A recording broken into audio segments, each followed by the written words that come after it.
Ce matin, je voudrais que nous puissions regarder ensemble le jubilé de l'Éternel, le grand repos, le repos pour lequel le Seigneur il nous a créés.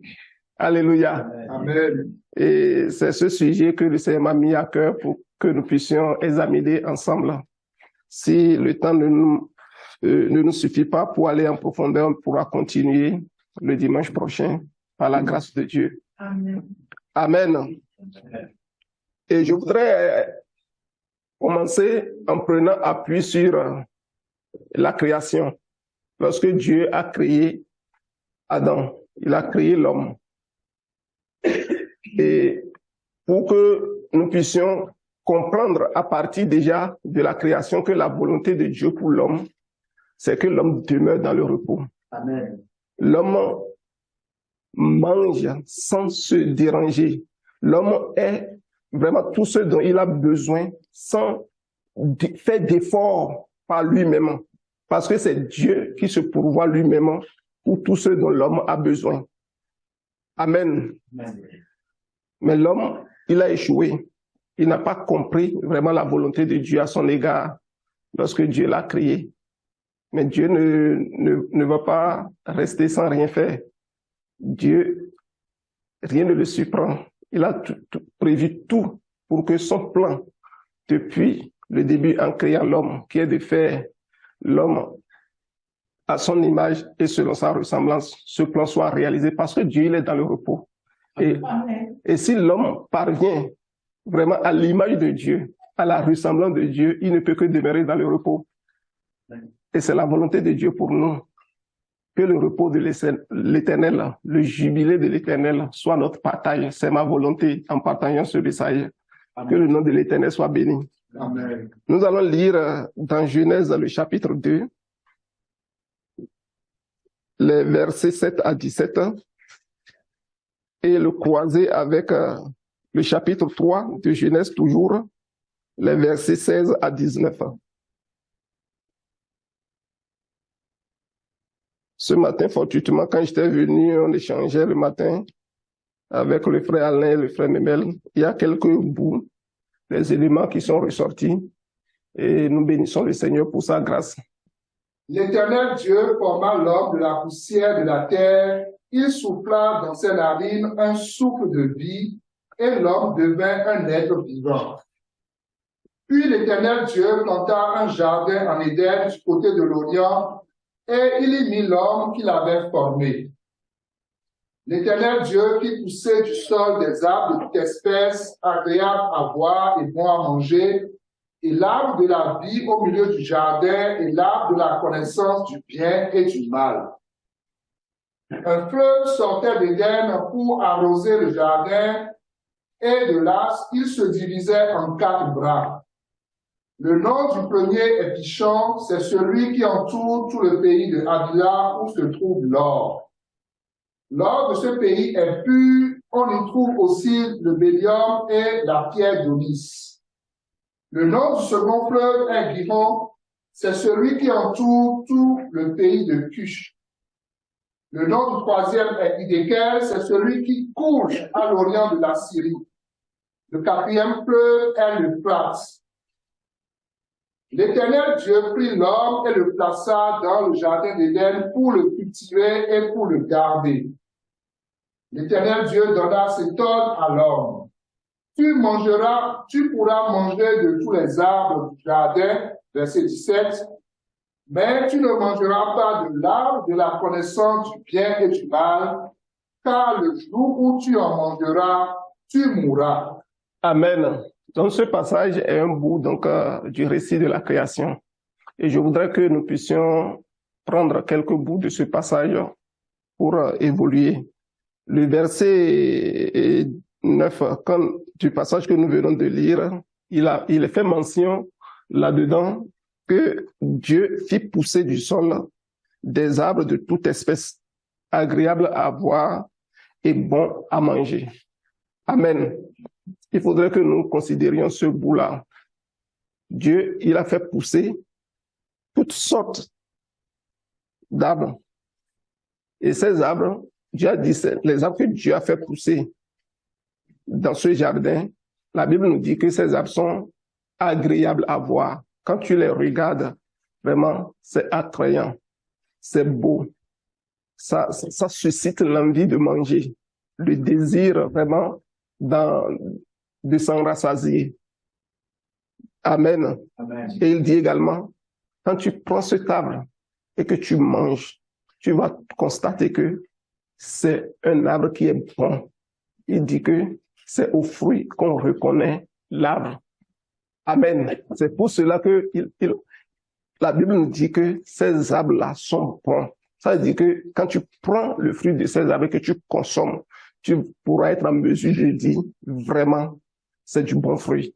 Que le nom de l'Éternel soit béni. Amen. Mais Dieu ne s'est pas arrêté là. Il n'a pas seulement pourvu pour les arbres qui sont agréables à voir et bons à manger. La Bible dit qu'il a encore fait émerger vraiment un cours d'eau, un fleuve qui est sorti d'Éden pour venir arroser ce jardin. Nous savons que pour que l'arbre demeure en vie, il faudrait qu'il y ait vraiment de l'eau.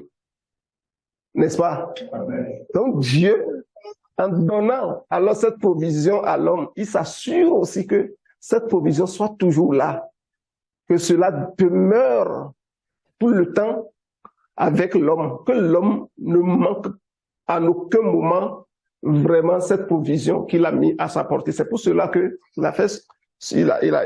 a pourvu à ce fleuve-là, et ce fleuve était venu pour arroser le jardin. Alléluia. Et on nous a dit que le fleuve est divisé en plusieurs bras, et toujours c'est pour que tous les coins et recoins du jardin soient vraiment pris en compte, et que tout ce dont ce jardin a besoin, quand nous allons parler comme les scientifiques en nutriments, pour être vraiment des arbres épanouis, des arbres qui vont toujours être agréables à voir, bons à manger au goût, que ces arbres ne manquent de rien. Amen. Amen. Que le nom de l'Éternel soit béni. Et quand nous allons au verset 15, tu as dit, voilà, j'ai mis tout à ta disposition comme provision. Tu ne peux pas manquer de quelque chose parce que je m'assure de la pérennité de ma provision pour toi. Tout ce que je te demande, toi, c'est de faire quoi? Dans le verset 15, il a dit, lorsque Dieu a placé l'homme là, il a dit, il faut cultiver ce jardin et il faut le garder. Amen. Alléluia. Tout ce que l'homme devrait faire en ce moment, c'est de cultiver le jardin et de le garder. Et regardons ce que Dieu a ajouté au verset 16. Il dit, tu pourras manger de tous les arbres du jardin. Tu pourras manger. Notons ça aussi. Tu vas prendre et manger. Tout ce que tu as fait, c'est de prendre et d'en consommer. Parce que c'est des arbres qui sont agréables à voir et bons à manger. Si tu constates que c'est bon à voir, alléluia, bon à manger plutôt et agréable à voir, tu devrais être en mesure de prendre promptement, sans même qu'on te le dise, prends et mange. Et c'est ce que nous tous, nous faisons. Quand nous trouvons un fruit qui est tellement déjà à nos yeux, nous constatons que c'est agréable. Même sans d'abord goûter, on dit, waouh, quel beau fruit. Et on commence déjà pas à imaginer le goût que ça va donner dans la bouche. Alléluia. Et parfois, quand tu mets le fruit dans la bouche, surtout dans le contexte où nous sommes, on met beaucoup d'engrais, beaucoup de produits pour mûrir les fruits, tu constates, non, ce n'est pas si bon à manger, mais c'est quand même agréable à voir. Mais pour Dieu, ce n'est pas le cas. Autant c'est agréable à voir, autant c'est bon à manger. Amen. Alléluia. Amen. Donc tu ne peux pas être déçu du goût quand tu vas prendre ça et manger. Et c'est ce qu'il a dit à Adam. Prends et mange. Prends et mange. Alléluia. Amen. Est-ce que ce matin, nous pouvons vraiment nous inscrire dans cette pensée de l'Éternel qui est de prendre et d'en consommer? Alléluia. Qui est juste de prendre et d'en consommer. Et c'est ce que Dieu a voulu pour Adam. Nous allons prendre notre deuxième passage, Genèse, le chapitre 3, les versets 16 à 19. S'il te plaît, mon frère. Il dit à la femme, j'augmenterai la souffrance de tes grossesses, tu enfanteras avec douleur et tes désirs se porteront vers ton mari, mais il dominera sur toi. Il dit à l'homme, puisque tu as écouté la voix de ta femme et que tu as mangé de l'arbre au sujet duquel je t'avais donné cet ordre, tu n'en mangeras point. Le sol sera maudit à cause de toi. C'est à force de peine que tu en tireras ta nourriture tous les jours de ta vie. Il te produira des épines et des ronces, et tu mangeras de l'herbe des champs. Verset 19. C'est à la sueur de ton visage que tu mangeras du pain, jusqu'à ce que tu retournes dans la terre d'où tu as été pris, car tu es poussière et tu retourneras dans la poussière. Amen. Nous voyons que ce récit fait suite à la chute d'Adam. Alors que le premier récit, c'est lorsque Adam a été créé et Dieu a fait ce jardin et il a pris Adam et il l'a mis dans le jardin. Et il a dit, tout ce que tu avais, Adam, à faire, moi je me suis déjà assuré de mettre les arbres agréables à voir, qu'on a mangé dans le jardin. Et je me suis assuré également de donner la source d'eau qui va maintenir ces arbres toujours en bon état pour toi, toujours agréable à voir pour toi, Adam, toujours bon à manger, tu ne seras jamais déçu. Tout ce que je veux de toi, Adam, c'est de prendre et d'en consommer. Mais nous avons vu qu'à un moment donné, Adam ne s'est pas comporté de la façon dont Dieu veut qu'il se comporte dans le jardin. Amen. Parce que Dieu a dit, il y a un arbre là que tu ne dois pas consommer parce que lui, il n'est pas bon à manger, il n'est pas agréable à voir. C'est pour ça, parce que si c'était bon à manger et agréable à voir, Dieu n'allait pas défendre à Adam d'en consommer. Est-ce que nous sommes d'accord? Donc, si Dieu a donné cette interdiction à Adam, on ne peut pas faire la confusion de ce que Dieu a dit ici pour dire, quand il a fait le jardin, il a mis toutes sortes d'arbres, il a dit que c'est bon à manger et agréable à voir. On ne peut pas dire que, mais cet arbre également est inclus dans cette catégorie d'arbres dont Dieu parlait. Sinon, Dieu n'allait pas défendre à Adam d'en consommer. Mais Adam n'a pas écouté son Créateur. Adam a pris alors l'arbre qui lui a été défendu de manger et il a consommé, d'où la chute. Et nous voulons que vraiment on comprenne ce bout-là pour que ça puisse nous aider dans la suite. Quand Adam a chuté, et nous sommes venus dans le chapitre 3 ici, regardons, nous n'allons pas nous occuper de ce que Dieu a dit à la femme parce que c'est dans la même catégorie. Je veux me concentrer sur ce que Dieu a dit à Adam. D'accord? Donc le verset 17, où il dit, c'est à force de peine que tu tireras du sol ta nourriture.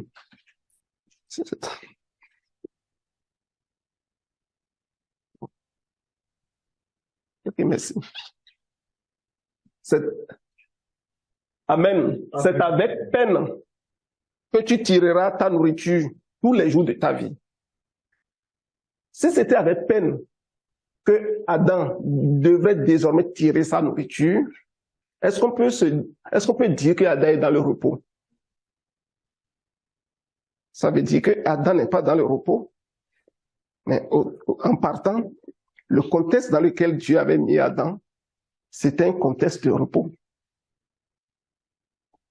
Mais ici, on commence par constater que pour que Adam mange désormais, ce n'est plus comme prend et mange comme Dieu lui avait dit, tu n'avais rien à faire. Mais pour que tu manges désormais, il faudrait que tu te gênes. Il faudrait que tu fasses des efforts. Amen. Amen. C'est C'est ce que nous sommes en train de comprendre ici. Et dans le verset 19, il est dit, c'est à la sueur de ton visage que tu mangeras du pain ou ton pain. Ça rentre dans la même logique.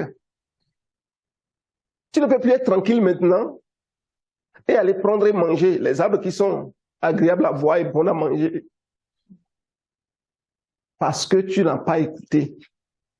Désormais, il faudrait que ce soit au bout de tes peines, au bout de ta sueur, que tu vas manger.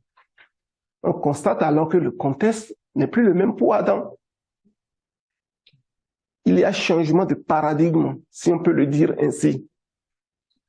Changement de loi. La loi de départ que Dieu avait établie dans le jardin, qui était la loi de repos, la loi de paix, dans laquelle Adam était, a connu un bouleversement, un changement. Alléluia. Que le nom de l'Éternel soit béni. Donc, l'homme n'avait rien à faire. Comme je le mentionnais, Dieu avait donné tout. Il avait pourvu à tout. Et c'était seulement qu'il allait prendre et manger. Donc, nous voyons, en prenant ces deux récits et en les mettant en parallèle, nous comprenons alors que la volonté de Dieu, lorsqu'il a créé l'homme, c'était pour que l'homme ait une vie épanouie. C'est vraiment ça, que l'homme ait une vie heureuse, une vie sans hostilité. Amen. Une vie de bonheur total. C'est le contexte dans lequel Dieu avait mis l'homme. Mais l'homme a échoué. Mais parce que l'homme a échoué, c'est nécessaire pour Dieu présentement, ou désormais, vraiment, de ramener l'homme. Parce que lorsque Dieu a créé l'homme, sa volonté est que toute sa nature, toute son image, tout ce que Dieu est, toute la plénitude de la divinité à un moment donné, se retrouve dans l'homme. C'est ça la volonté de Dieu. C'est pour cela que quand il a créé les autres êtres vivants, il n'a pas dit créons à notre image et selon notre ressemblance. Il n'a pas dit ça. Mais quand il s'agit de créer Adam, voilà la parole que Dieu a déclarée. Ça veut dire que la volonté de Dieu pour Adam ou pour l'homme, c'est que toute la plénitude de Dieu, à un moment donné, puisse habiter l'homme. Pour que tel qu'il est, tel l'homme également soit, pour que l'œuvre de la création soit achevée. Amen. Donc l'homme était en cours de création, si on peut le voir de cette façon. Et tout ce qu'il avait à faire, c'était de prendre et de manger.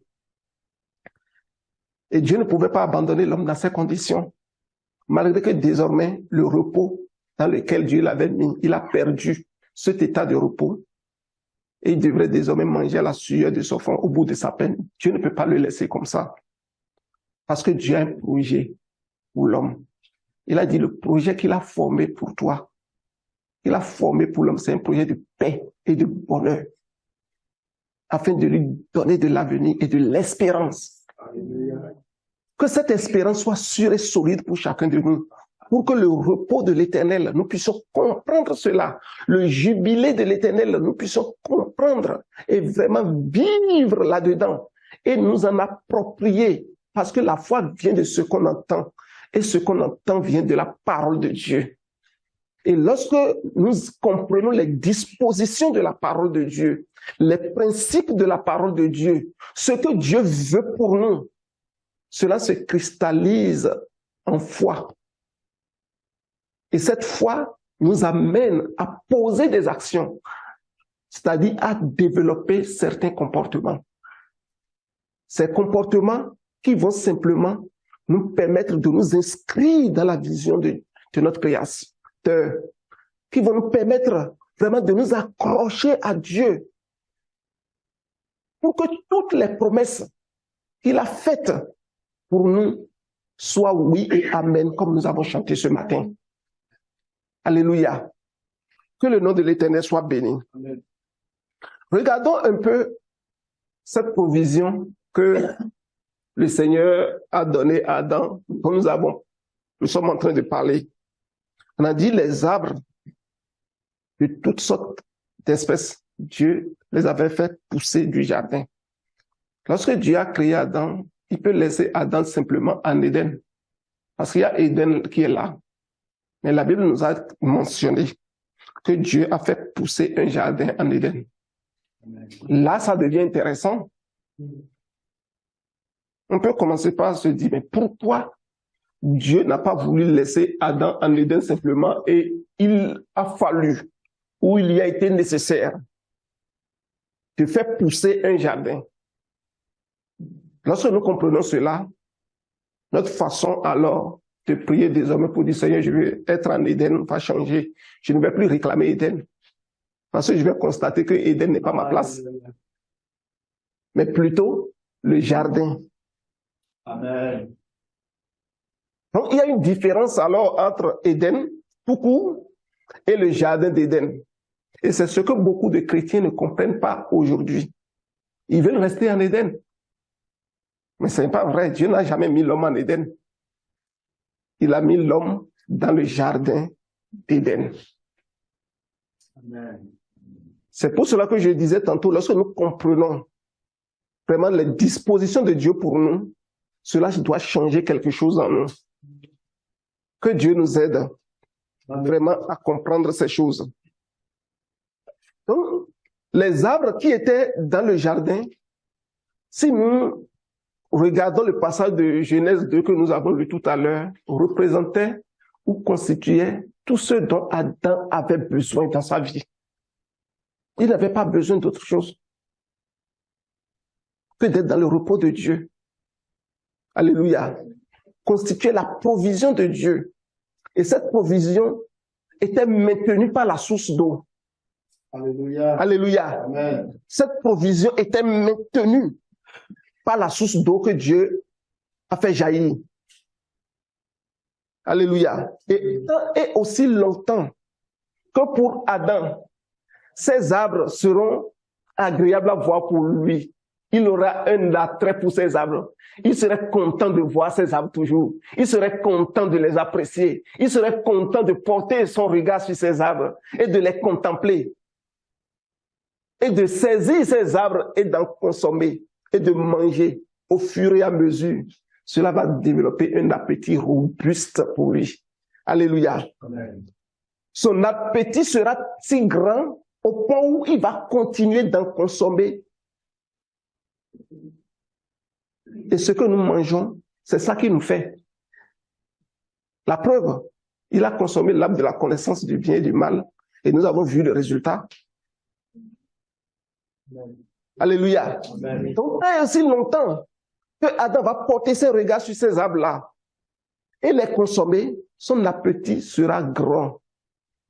Son affection, son amour sera grand pour son Créateur.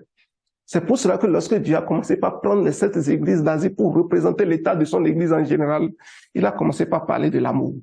À Éphèse, tu as abandonné ton premier amour. Souviens-toi de d'où est-ce que tu es tombé et relève-toi. Ça veut dire que Adam, à un moment donné, a abandonné l'amour pour son Créateur. Si vous m'aimez, gardez mes commandements. Et il dit que ces commandements ne sont pas pénibles pour nous. Mais pour Adam, ça a été pénible.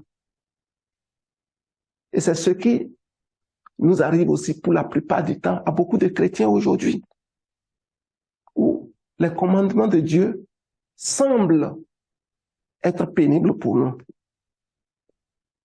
Ce qui fait que nous n'avons plus cet appétit robuste pour ces arbres que Dieu a mis à notre disposition comme il avait mis à la disposition d'Adam.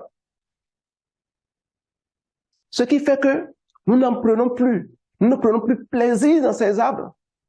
Nous ne prenons plus ces arbres pour consommer, pour être comme notre Créateur, qui est le but ultime de la création. Que le nom de l'Éternel soit béni. Amen. Donc, c'est se nourrir. Et ce fleuve également qui était là comme la provision que Dieu avait fait sortir d'Éden pour arroser le jardin, était ce qu'il fallait, comme je le disais, pour maintenir cet environnement toujours agréable pour Adam, toujours propice à son épanouissement. Amen. Alléluia. Amen. Parce qu'il n'avait pas besoin de faire rien d'autre que de prendre et manger et d'entretenir ces arbres-là. Et ce faisant, Adam était dans le repos, ou devait demeurer dans le repos de Dieu, devait demeurer dans la paix de Dieu, devait demeurer dans la grâce de Dieu. C'est tout ce qu'il lui fallait. Ça veut dire que le repos dont le Seigneur nous a appelés à avoir, c'est un repos dans lequel nous n'avons à faire aucune activité servile. Je suis en train de faire un peu un point comme ça. Parce que lorsque Adam a chuté, il est devenu comme esclave de ce qu'il doit faire avant de survivre. Mais à l'origine, ce n'était pas ainsi. Alléluia. Donc, le repos auquel le Seigneur nous appelle consiste en la cessation de toute activité servile qui va nous asservir, qui va nous avilir, qui va faire en sorte que vraiment nous allons constater que nous survivons. Mais non, ce n'est pas la volonté de Dieu pour nous. Nous devons être à l'abri de tout cela. Que le nom de l'Éternel soit béni. Et alors que nous sommes dans le repos de Dieu, nous devons nous souvenir comme ce que Dieu a dit à Adam. Tu pourras consommer de tous les arbres qu'il y a dans le jardin. C'est-à-dire quoi? Nous nourrir seulement et rien que de la parole de Dieu. Amen. Amen. Mais malheureusement, Adam a perdu ce repos. Et je voudrais que nous puissions regarder le Seigneur dans les jours de sa chair. Parce que quand il est venu, c'était pour ça, pour rétablir cet ordre des choses qu'il est venu. Alléluia. Cela a été annoncé déjà par les prophètes, en l'occurrence le prophète Ésaïe. Mais il est venu, il a dit, mais je suis venu pour rétablir ce que Adam a perdu. Je suis venu pour restaurer le repos, pour restaurer le sabbat, pour restaurer le jubilé. Alléluia. C'est pour ça que je suis venu. Et pendant les jours de sa chair, il a accompli pour nous. Donc, il n'y a plus de raison pour toi et pour moi aujourd'hui que nous ne puissions pas vivre, expérimenter le jubilé de l'Éternel. Il n'y a plus de raison pour toi et pour moi que nous manquions d'être dans le repos de l'Éternel. Que nous ne nous comportions point comme Adam. Encore, parce que la condition dans laquelle Dieu nous a mis présentement, c'est encore meilleur que celle d'Adam. Adam avait seulement l'eau qui venait arroser. Mais la Bible nous dit que le Seigneur Jésus, il est venu non seulement, pas seulement avec de l'eau, mais il est venu avec de l'eau et du sang. Alléluia. Ce qui a manqué à Adam est pourvu en Christ. Amen. Amen. Il n'y avait pas le sang dans le jardin. Mais aujourd'hui, non seulement Dieu t'a restauré, il t'a mis dans le jardin, mais tu as une condition meilleure que le jardin dans lequel Adam était. Et ça là, c'est déjà accompli pour toi, c'est déjà accompli pour nous. Parce que le Seigneur, il n'est pas venu seulement avec l'eau, il est venu avec de l'eau et le sang. Que le nom de l'Éternel soit béni. Amen. Nous allons lire Luc chapitre 4, les versets 16 à 21, s'il te plaît. Il se rendit à Nazareth où il avait été élevé et selon sa coutume, il entra dans la synagogue le jour du sabbat. Il se leva pour faire la lecture et on lui remit le livre du prophète Ésaïe. L'ayant déroulé, il trouva l'endroit où il était écrit. L'Esprit du Seigneur est sur moi parce qu'il m'a oint pour annoncer une bonne nouvelle aux pauvres, m'a envoyé pour guérir ceux qui ont le cœur brisé, pour proclamer aux captifs la délivrance et aux aveugles le recouvrement de la vue, pour renvoyer libre les opprimés, pour publier une année de grâce du Seigneur. Ensuite, il roula le livre, le remit au serviteur et s'assit. Alléluia. Amen. Alléluia. Nous pouvons nous arrêter là. Que le nom de l'Éternel soit béni. Merci beaucoup, frère. Et nous voyons que ce passage que nous venons de lire nous présente certaines choses que le Seigneur a accomplies pour l'Église, pour nous. Il les a accomplies pour toi, il les a accomplies pour moi. Alléluia. Amen. Et on a dit quand il a pris le rouleau du livre, il a ouvert. Il a commencé par dire, le verset 18 là, qu'il a été oint pour annoncer une bonne nouvelle aux pauvres. Amen. Amen. Une bonne nouvelle aux pauvres. Personne parmi nous ne peut plus dire qu'il est malheureux. Il est dans cette condition où il a besoin d'avoir une bonne nouvelle et qu'il n'a pas de bonne nouvelle. Mais le Seigneur est venu accomplir cela déjà pour toi et pour moi. Alléluia. Il a dit également qu'il a été oint pour guérir tous ceux qui ont le cœur brisé. Alléluia.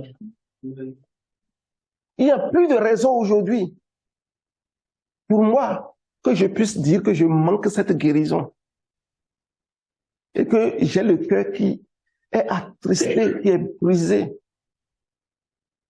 et que ce cœur ne peut pas être guéri, que ce cœur ne peut que rester comme ça et que je suis abandonné. Je n'ai personne pour m'aider.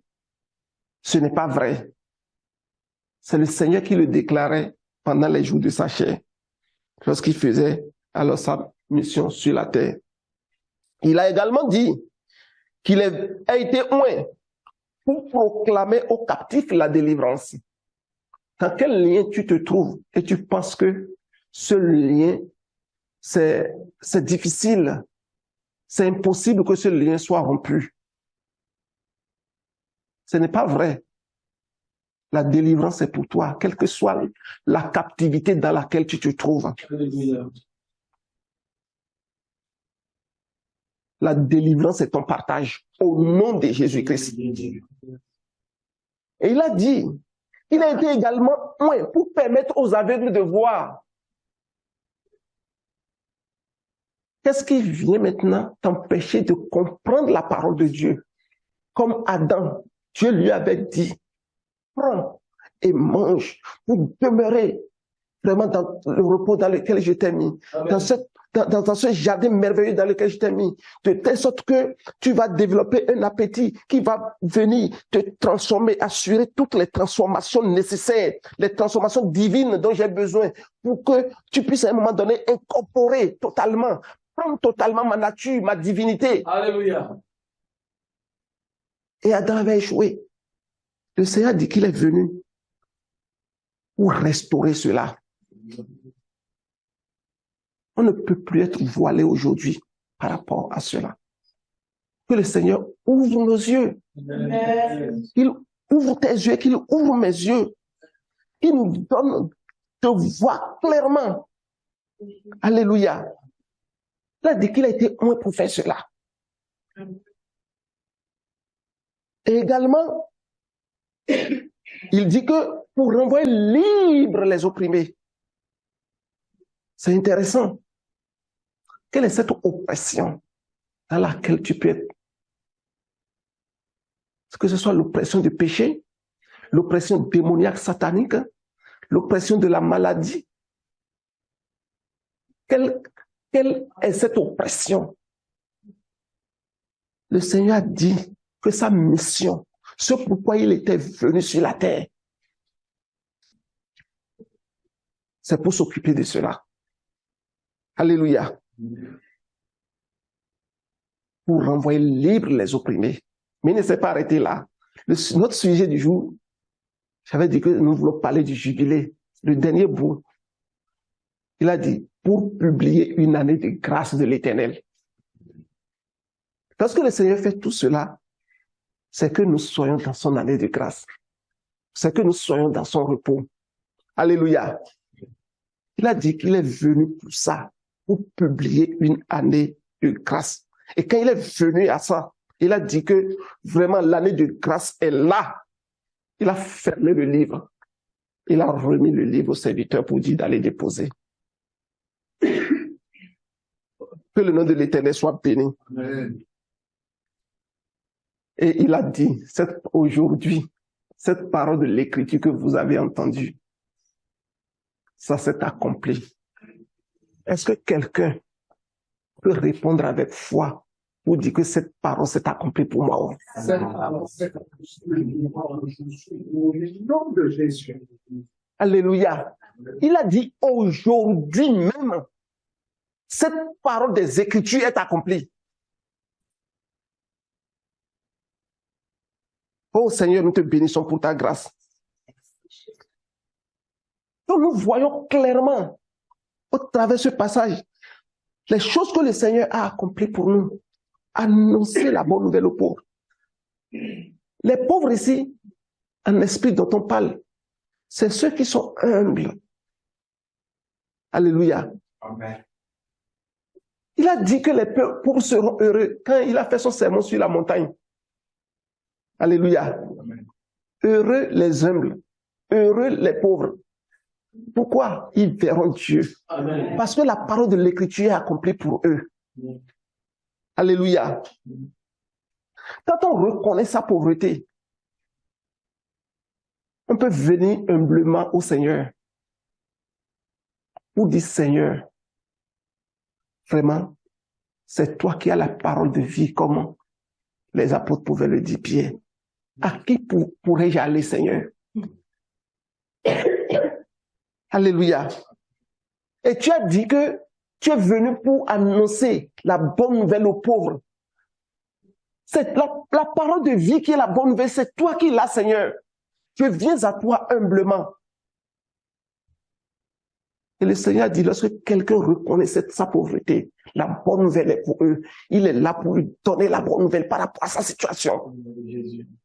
Que le Seigneur te donne la bonne nouvelle par rapport à ta situation. Parce que tu reconnais humblement ta pauvreté devant le Seigneur. Alléluia. Et quand on est dans cette position, on peut recevoir avec joie la bonne nouvelle. On peut recevoir avec joie la bonne nouvelle de l'évangile. Amen. Alléluia. Que le Seigneur donne à chacun de nous de demeurer dans cette humilité au nom puissant de Jésus-Christ de Nazareth. Lorsque nous considérons le bout suivant, qu'il est venu pour guérir ceux qui ont le cœur brisé. Il est venu pour consoler les affligés. Le Seigneur, il a dit, ceux qui sont affligés par le péché. C'est pour cela qu'il est venu, non seulement avec l'eau, mais également avec le sang. Alléluia. Amen. Quelle est cette situation de péché dans laquelle tu vis et tu penses que tu ne peux pas t'en sortir? Ce n'est pas vrai. Ce lien ne peut pas te retenir. Ce lien ne peut pas te dominer pour toujours. Parce que le Seigneur a accompli pour toi cette guérison. Alléluia. Amen. Il a accompli pour toi cette guérison totale. Et si tu crois que cette parole s'est accomplie pour toi, sache que le Seigneur l'a accompli pour toi et tu reçois cette guérison au nom de Jésus.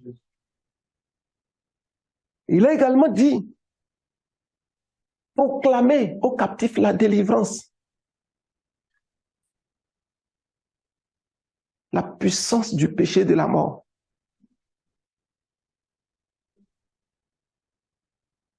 Nous ne sommes plus sous ce lien-là, parce que la loi de l'esprit de vie en Jésus-Christ nous a totalement affranchis de la loi du péché et de la mort. Cette captivité n'est plus pour toi, n'est plus pour moi, parce que c'est accompli. C'est pour cela que le Seigneur est venu. Et joyeusement, nous pouvons chanter « Je ne suis plus esclave du péché. Non, non, non, non. Je ne suis plus esclave de la chair. Je suis enfant de Dieu. Iriaka Sakaria Balaka Shakaria Roboko Sokoria Meleke Sekere. Alléluia. Je ne suis plus esclave du péché. Je suis et je demeure enfant de Dieu. Alléluia. Merci Seigneur pour ta grâce. Merci pour ton amour. Il a dit aussi qu'il est venu pour s'occuper des aveugles,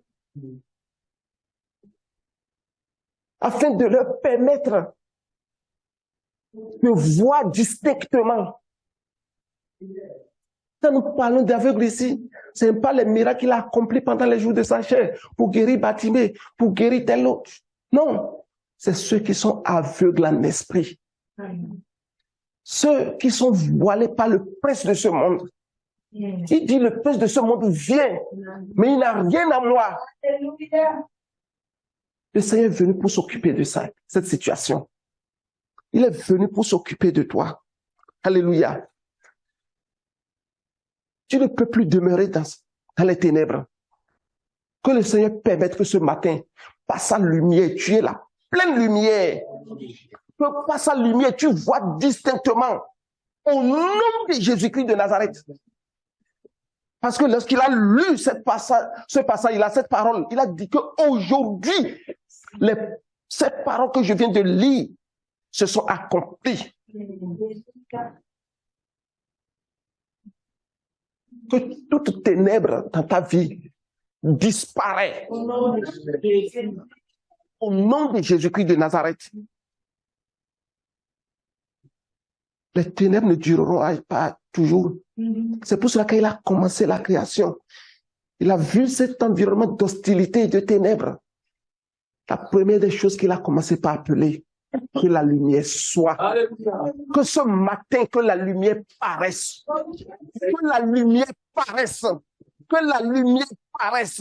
Au nom de Jésus-Christ pour toi et pour moi, pour chacun de nous. Parce que le Seigneur est venu pour s'occuper de cet aveuglement. Tout ce qui te rend aveugle. Tout ce qui te fait demeurer dans les ténèbres. Le Seigneur est venu s'occuper de ça pour toi. Amen. Aujourd'hui, cette parole de l'Écriture s'est accomplie. Aucun de nous ne marche dans les ténèbres encore. Alléluia. Parce que nous sommes appelés à vivre dans le grand repos du Seigneur. Amen. Nous ne pouvons pas demeurer dans les ténèbres, impossible. Alléluia. Amen. Renvoyez libres les opprimés. Le Seigneur ordonne tout type d'esclavage. Oh, de te libérer. De te libérer. Tu es vraiment libre. Amen. Alors vous allez connaître la vérité. Et la vérité vous rendra libre. La vérité va vous affranchir. Amen. Que cette bonne parole des Écritures, cette bonne nouvelle des Écritures nous affranchisse chacun de nous de tout esclavage. Au nom de Jésus-Christ. Et lorsque nous considérons l'année de grâce du Seigneur, sur laquelle il s'est arrêté, parce qu'il n'a pas cité toute la prophétie d'Isaïe. Amen. Amen. Donc, le Seigneur s'est arrêté à l'année de grâce pour dire, là, je m'arrête. J'accomplis jusqu'à ce niveau. Cette prophétie qui a été annoncée. Donc, il reste une partie de la prophétie, mais nous nous concentrons sur ce que le Seigneur a déjà accompli pour nous. Qui est vrai, qui est notre part. Ma part, ô Éternel, c'est de garder ta parole. Cette parole, il faudrait que chacun de nous chérisse cela dans son cœur. Amen. C'est ce que le psalmiste a dit. Alléluia. Donc le Seigneur a publié une année de grâce. Quand on parle d'année de grâce, c'est une année favorable pour le peuple.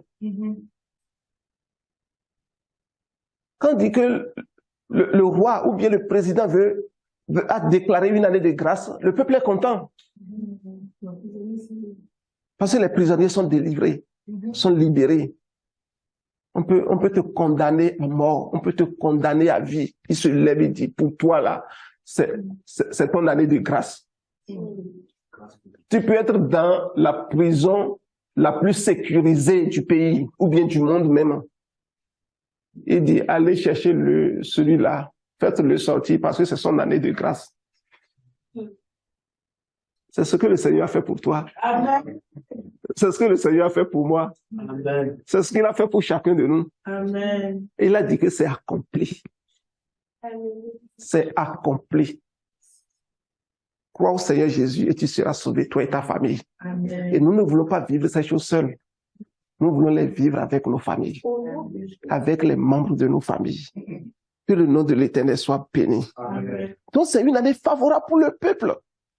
Une année de grâce dont le Seigneur parle ici n'est rien d'autre que l'année de jubilé ou l'année jubilaire. Alléluia. Amen. C'est ça. Il a dit qu'il a accompli cela pour nous. Et c'est ça que nous sommes en train d'examiner aujourd'hui. Cette année de grâce que le Seigneur nous donne, vraiment de rentrer dans les profondeurs de l'année de grâce du Seigneur. Dans le nom puissant de Jésus-Christ de Nazareth. Donc pour rentrer alors, tout ceci-là que nous étions en train de dire, alors on a constaté que c'était pour mettre la table. Quand on va regarder un film, on allait regarder un film, ils disaient il faut l'actualité, et on met d'abord, c'est ça non? On met l'actualité d'abord et puis ça passe. Donc, et après tu es là et le film commence. Donc, comme quoi on va rentrer dans le vif du sujet. Et pour rentrer dans le vif du sujet, nous allons prendre appui sur le passage phare de la Bible qui parle donc du jubilé, qui parle de l'année de grâce au temps donc d'Israël. Alléluia. Amen. Et nous allons partir de ce passage pour essayer de regarder quelques principes du jubilé. Que le nom de l'Éternel soit béni. Amen. Lévitique, le chapitre 25, les versets 1 à 13.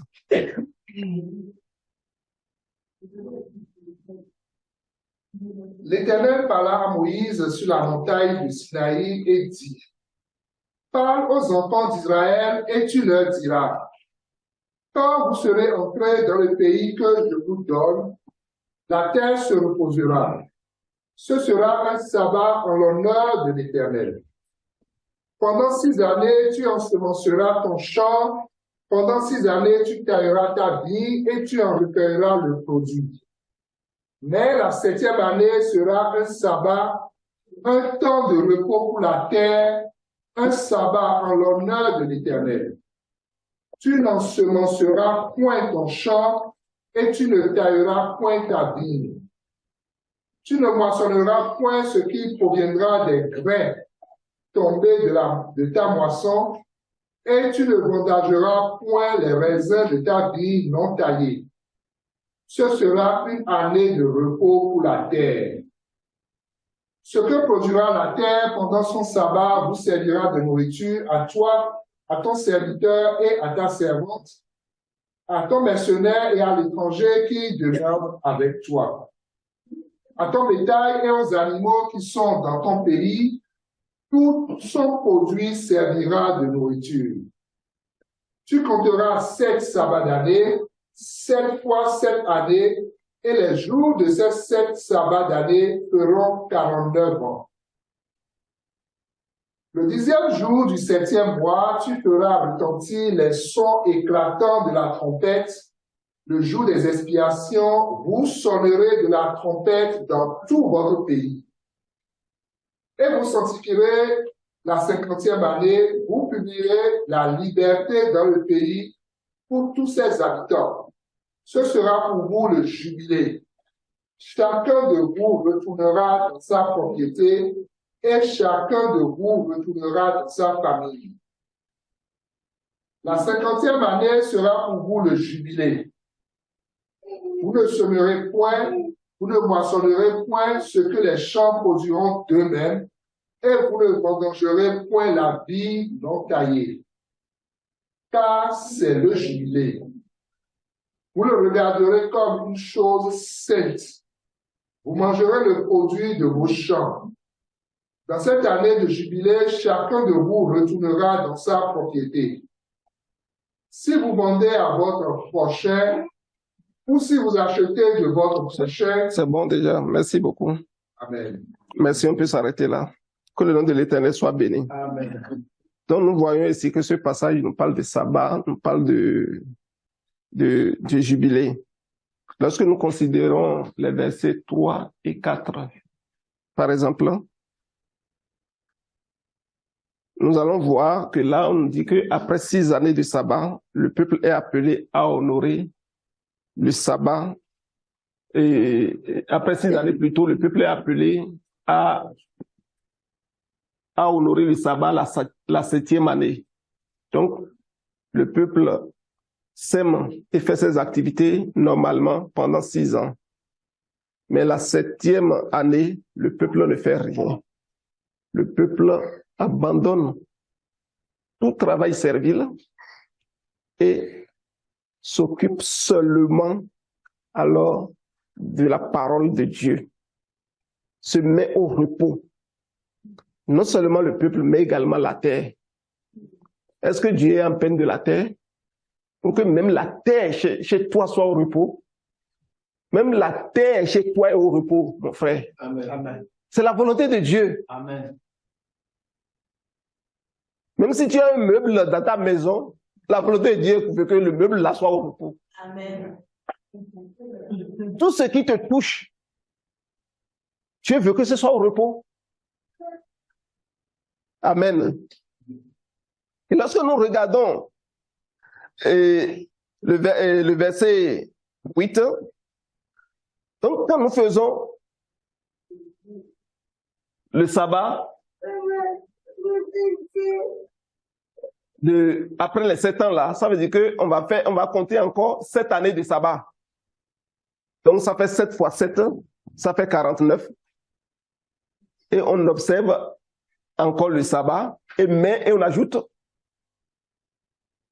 une année pour maintenant fêter le jubilé, pour dire que comme on a fêté pour une année, on a fait 7 fois aussi là, on compte les 7 ensemble, on compte encore 7 fois et on fête encore un sabbat. Et c'est ça que l'Éternel appelle le jubilé. Yeah. Alléluia. C'est très important. Donc après 7 sabbats d'année, le peuple est également appelé à fêter un sabbat. Mais ce sabbat-là, c'est le sabbat des sabbats. Amen. C'est pour cela qu'il est appelé le grand repos, le jubilé. Alléluia. Et c'est de ça que nous sommes en train de parler. Ce grand repos, donc le repos pour lequel le Seigneur nous a appelés là, c'est pas un petit repos. C'est le repos des repos. C'est un repos quelque part que nous connaissons là. Sachant que ça, ce n'est pas encore un repos. Amen. Alléluia. Amen. Que le nom de l'Éternel soit béni. Et j'aimerais qu'on considère ce que représente le jubilé en 3 points. On va les décliner en 3 points, mais aujourd'hui, on va essayer de considérer un seul point. Mais je vois que le temps est parti.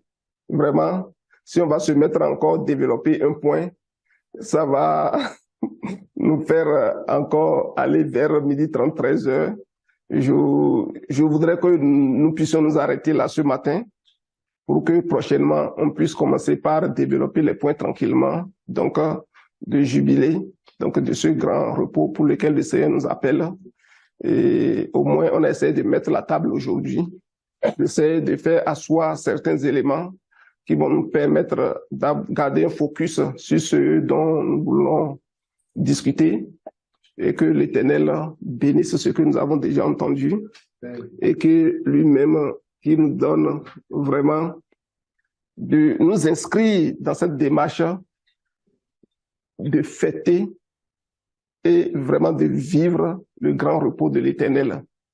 Donc, les 3 points que je voudrais que nous développions la prochaine fois par rapport au jubilé, c'est de parler du type de jubilé, de son antitype en même temps. Amen. C'est de voir le lien qu'il y a, que le jubilé a avec la fête des expiations. Et enfin, de nous attarder un peu sur les avantages du jubilé. Pourquoi alors le peuple devrait honorer ou bien fêter le jubilé? Que le nom de l'Éternel nous bénisse. Amen. Donc ce matin, nous allons nous arrêter là. Que l'Éternel vraiment bénisse déjà cette parole que nous avons entendue et que il nous donne vraiment de fêter son grand repos, de fêter le jubilé et que son repos soit le partage de chacun de nous, de nos maisons, de tout ce qui nous touche. Il a dit même la terre est au repos pendant ce moment-là. Que le nom de l'Éternel soit béni. Et comme ça, je peux déclarer fièrement, je ne suis plus esclave, moi, je suis enfant de Dieu. Je ne suis plus esclave du péché. Je suis enfant de Dieu. Aujourd'hui, cette parole des Écritures s'est accomplie. Chacun de nous, nous allons prier, nous allons élever la voix pour bénir le Seigneur, pour bénir le nom de celui qui est assis sur le trône. Nous allons proclamer sa fidélité, le remercier pour ce qu'il a accompli pour nous. Et nous lui dire que nous voulons expérimenter, nous voulons jouir de tous les fruits de ce qu'il a fait pour nous au nom de Jésus-Christ de Nazareth.